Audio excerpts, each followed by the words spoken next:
Hello there, this is the Financial Accounting Tutor back with another financial accounting problem.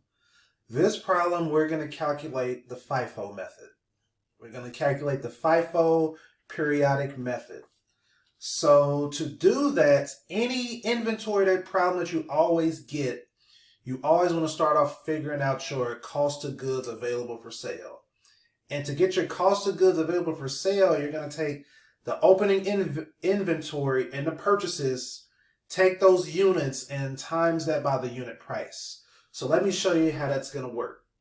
So we're going to take March 1st. We're going to take March 5th. We're going to take March 9th. And we're going to take March 25th. Okay, so how many units do we have? We have 800 units, 1,000 units, 400 units, 1,400 units. Now we got to put the unit price in. So we got 7, we got $6.55, we got $6.20, and we got $6.05.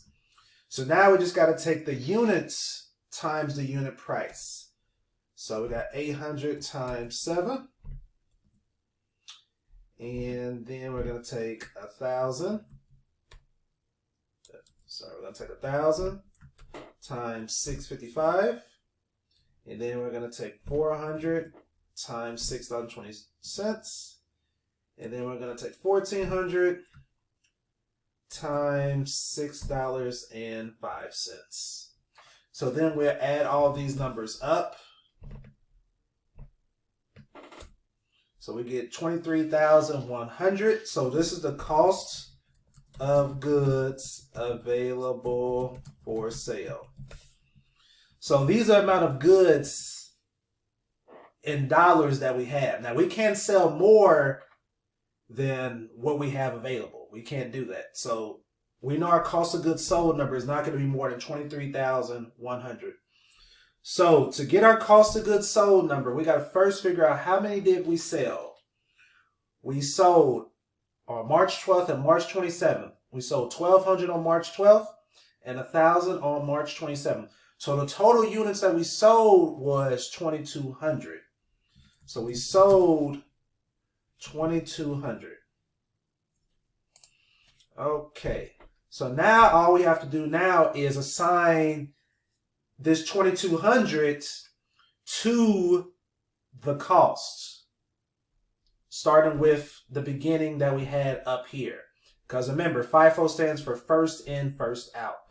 So let's do this. So we got 1,200.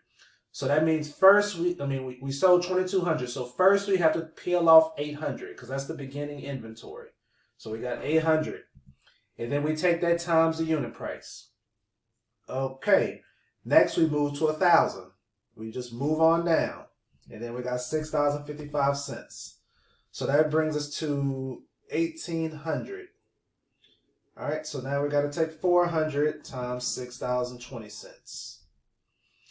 And we want to make sure this equals 2,200, which it does, because it should equal 2,200, the amount that you sold. So now we just got to take these numbers and times them by one another. So we take 800 times 7, 1,000 times $6.55, 400 times $6.20, and then we'll add all these up,